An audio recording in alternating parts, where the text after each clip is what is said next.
Right, సార్వత్రిక సమరం క్లైమాక్స్కు చేరుకుంది. మరి కాసేపట్లోనే చివరి దశ పోలింగ్ కూడా ముగియబోతోంది. అంతకు మించి ఒక అరగంట తర్వాత దాదాపు 6:30కి ఎగ్జిట్ పోల్స్ ఫలితాలు కూడా విడుదల కాబోతూ ఉన్నాయి. సో దేశవ్యాప్తంగా సినారియో ఏ విధంగా ఉండబోతోంది, ముఖ్యంగా తెలుగు రాష్ట్రాల్లో ఆంధ్రప్రదేశ్ మీదే అందరి దృష్టి కూడా నెలకొని ఉంది. ఇటువంటి సందర్భంలో రైట్ దీనికి సంబంధించి మరిన్ని అప్డేట్స్ అందించడానికి NTV Telangana input editor Donthu Ramesh news room నుంచి సిద్ధంగా ఉన్నారు.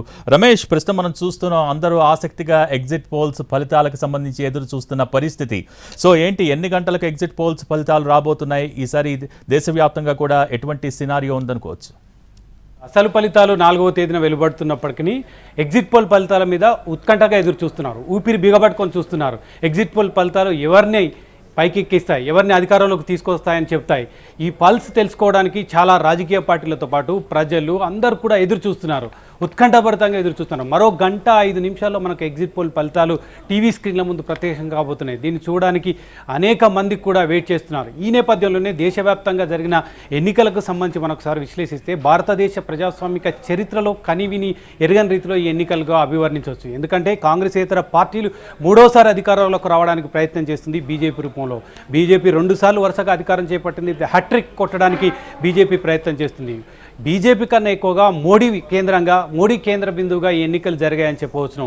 2 సార్లు బీజేపీ ఎజెండాతో, బీజేపీ సిద్ధాంతాలతో, ఆర్ఎస్ఎస్ భావజాలంతో దేశంలో ఎన్నికలు జరిగినప్పటికీ ఈ ఎన్నికలను మాత్రం ప్రత్యేకంగా చూడాలి. మోడీ కేంద్ర బిందువుగా మోడీ కావాలా, ఎవరు కావాలి, అవతల పక్షం ఎవరున్నారు, మోడీకి పోటీగల నాయకుడు ఎవరున్నారు అంటూ కూడా ఒక సవాల్ విసిరి మోడీ ఈ భారతదేశంలో జరిగిన ఈ ఎన్నికలను 18వ సార్వత్రిక ఎన్నికలను ఎదుర్కొన్న సిచ్యువేషన్ కనిపిస్తుంది. మోడీ చేసిన అనేక కార్యక్రమాలు విదేశాంగ విధానానికి సంబంధించి, దేశ అభివృద్ధికి సంబంధించి, దేశ జీడిపిని పెంచడానికి కోసం ఎటువంటి ప్రయత్నాలు చేశారు, ఇవన్నిటి కూడా ప్రజలకు ముందుంచి, ఇవన్నీ ప్రధానంగా అయోధ్యలో రామమందిర నిర్మాణానికి సంబంధించి కేంద్ర ప్రభుత్వం ప్రధానంగా బీజేపీ చేసిన కృషికి సంబంధించి మోడీ చెప్పే ప్రయత్నం చేశారు ప్రజలకు. అదేవిధంగా హిందుత్వ నిదానంతో ముందుకు పోయాడు. ముస్లిం రిజర్వేషన్లను ఖచ్చితంగా ఎత్తివేస్తామని కూడా బాహాటంగానే ప్రకటించింది బీజేపీ. తన హిందుత్వ సిద్ధాంతాన్ని బీజేపీ తన ఎజెండాలో పెట్టుకొని ఈ ఎన్నికల్లో ఇంకా విస్తృతంగా ప్రచారం చేసిన పరిస్థితి కనిపిస్తుంది.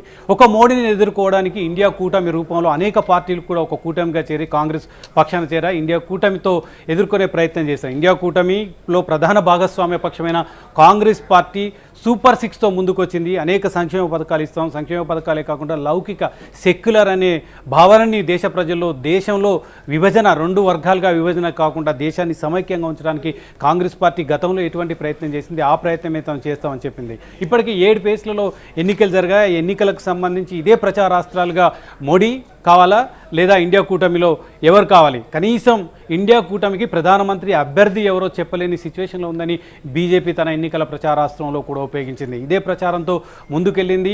400 సీట్లకు పైగా గెలుస్తామని బీజేపీ ధీమా వ్యక్తం చేస్తున్న నేపథ్యంలో ఖచ్చితంగా బీజేపీని మూడోసారి అధికారంలోకి రాకుండా అడ్డుకట్ట వేసే ప్రయత్నం చేస్తాం, తాము విజయం సాధిస్తామని ఇండియా కూటమి కూడా అదే ధీమా వ్యక్తం చేస్తుంది. ఇక కాంగ్రెస్ పార్టీ గత ఎన్నికల్లో కేవలం 52 సీట్లు మాత్రమే, 2019లో జరిగిన ఎన్నికల్లో 52 ఎంపీ సీట్లు మాత్రమే గెలుచుకోగలిగింది. మొత్తంగా చూస్తే ఆ పార్టీ గెలుచుకున్న సీట్లు 59. అంటే యూపీఐ పార్టీలు అన్నీ కలిసి పోటీ చేస్తే గెలిచిన సీట్లు కేవలం 59, అందులో కాంగ్రెస్ పార్టీ 52 గెలిచింది. సో ఈ నేపథ్యంలో రాహుల్ గాంధీని నమ్ముకొని దేశ ప్రజలు ఓటు వేశారా, లేదా మోడీ మానియా మరొకసారి పనిచేసిందా, మోడీ మూడోసారి అధికారంలోకి రాబోతుందా లేదా అనేది ఎగ్జిట్ పోల్ ఫలితాలు కొద్దిసేపట్లో మనకు సాక్షాత్కరించబోతున్నాయి. ముందుగా ఒకసారి మనం దేశంలో జరిగిన ఎన్నికల ఫేస్లు, ఈ 7 ఫేసెస్లో చూస్తే మొదటి ఫేజ్లో 102 నియోజకవర్గాల్లో 21 రాష్ట్రాల్లో జరిగాయి, 66.14% పూలైంది. రెండవ దశలో 88 నియోజకవర్గాల్లో 13 స్టేట్లలో జరిగింది, 66.71% పోలింగ్ నమోదైంది. మూడో దశలో 94 నియోజకవర్గాల్లో ఎన్నికలు జరిగితే అవి 11 రాష్ట్రాల్లో జరిగాయి, 65.68% పోలింగ్ నమోదైంది. అదేవిధంగా 4వ దశలో, ఇందులో తెలంగాణ, ఏపీ కూడా 4వ దశ ఎన్నికలు జరిగాయి. తెలంగాణలో పార్లమెంట్ ఎన్నికలు, అదేవిధంగా ఏపీలో అసెంబ్లీ ఎన్నికలతో పాటు పార్లమెంట్ ఎన్నికలు కూడా 4వ దశలో జరిగాయి. మొత్తం 96 నియోజకవర్గాలు 10 రాష్ట్రాల్లో ఎన్నికలు జరిగితే 69.16% పోలింగ్ నమోదైంది. అదేవిధంగా 5వ దశలో 49 నియోజకవర్గాలు 8 రాష్ట్రాల్లో ఎన్నికలు జరిగాయి, 62.2% మన పోలింగ్ నమోదైంది. ఇక 6వ దశలో 58 నియోజకవర్గాలు 8 రాష్ట్రాల్లో ఎన్నికలు జరిగాయి. 63.37% పోలింగ్ జరిగింది. ఇక 7వ దశ ఈరోజు ఎన్నికలు కొద్దిసేపట్లో ముగిసింది. పోలింగ్కి సంబంధించిన కొద్దిసేపట్లో ముగిసే అవకాశం ఉంది. 57 నియోజకవర్గాలు 8 రాష్ట్రాల్లో పోలింగ్ జరిగింది. మనకి ఇప్పటి వరకు అందిన సమాచారం ప్రకారం 52% పైగా పోలింగ్ నమోదైందని సమాచారం. సో ఇవన్నీ చూస్తే పోలింగ్ శాతం 50కి పైగా అన్ని రాష్ట్రాల్లో ఎక్కడెక్కడైతే 7 దశల్లో జరిగిన పోలింగ్లో 50 నుంచి 55% పైగానే 60 దాదాపు అంత సగటున మనం అంచనా వేస్తే 60% పైగానే పోలింగ్ నమోదైంది. ఉత్సాహంగా ఓటర్లు ఓటింగ్లో పాల్గొన్నట్లు మనం చూస్తున్నాం. మోడీ అయితే అక్షంతలను ఎన్నికలకు ముందే అయోధ్యకు సంబంధించిన అక్షంతలు గ్రామానికి పంపించారు. హిందూ భావజాలాన్ని ముందుకు తీసుకెళ్లే ప్రయత్నం చేసింది బీజేపీ.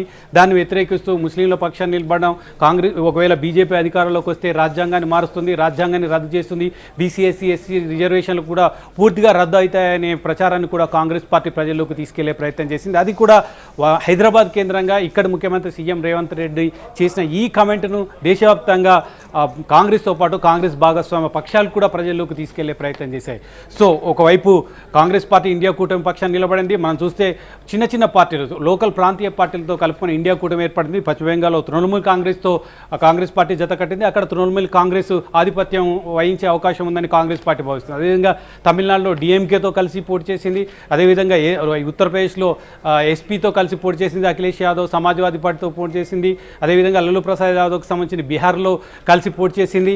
ఈ విధంగా చిన్న ప్రాంతీయ పార్టీలు ఎక్కడైతే ఆ రాష్ట్రాలలో బలంగా ఉన్న పార్టీలు ఉన్నాయో, మహారాష్ట్రలో ఉద్ధవ్ ఠాక్రే శివసేన వర్గాలతో కలిసి పోటీ చేసింది. ఎన్సీపీ ఇంతకుముందే మిత్రపక్షంగా ఉంది కాంగ్రెస్ పార్టీకి. కర్ణాటకలో కాంగ్రెస్ పార్టీ అధికారంలో ఉంది. తెలంగాణలో కాంగ్రెస్ పార్టీ అధికారంలో ఉంది. హిమాచల్ ప్రదేశ్లో కాంగ్రెస్ పార్టీ అధికారంలో ఉంది. ఈ అధికారంలో ఉన్న రాష్ట్రాల్లో తన ఆధిపత్యాన్ని నిరూపించుకుంటూ ఏదైతే ప్రాంతీయ పార్టీలు బలంగా ఉన్నాయో, ప్రాంతీయ పార్టీలు బలంగా ఉన్న ప్రాంతాల్లో తమ ఆహ్వాన్ని నిరూపించుకోవడానికి కాంగ్రెస్ పార్టీ ఒకవైపు ప్రయత్నం చేస్తే, ఇంకొక వైపు బీజేపీ కూడా సత్తాను నిరూపించుకొని ఖచ్చితంగా 400 సీట్లు సాధించడానికి కావాల్సిన ఏర్పాట్లను చేసుకుంది. సో కొద్దిసేపట్లో అయితే ఎగ్జిట్ ఫలితాలు మనకు ముందుకు రాబోతున్నాయి. ఆ ఎగ్జిట్ ఫలితాలు ఏ విధంగా ఉండబోతున్నాయని చూడాలి. ఒక్కసారి మనం 2019 ఎగ్జిట్ పోల్ ఫలితాలను కనుక విశ్లేషిస్తే దాదాపు అన్ని ఎగ్జిట్ పోల్ ఫలితాలు కూడా దాదాపు సేమ్ టు సేమ్ వచ్చాయి.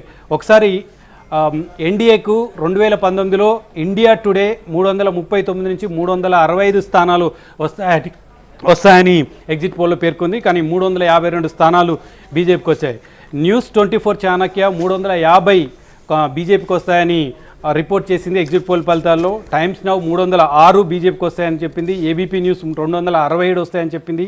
ఇండియా టుడే 300 స్థానాలు వస్తాయని చెప్పింది. ఎన్డీటీవీ 302 వస్తాయని చెప్పింది. అదేవిధంగా ఎన్డీటీవీతో పాటు సిఎస్డిఎస్ 277 స్థానాలు వస్తాయని చెప్పింది. రిపబ్లిక్ సి ఓటర్ 287 స్థానాలు వస్తాయని చెప్పింది.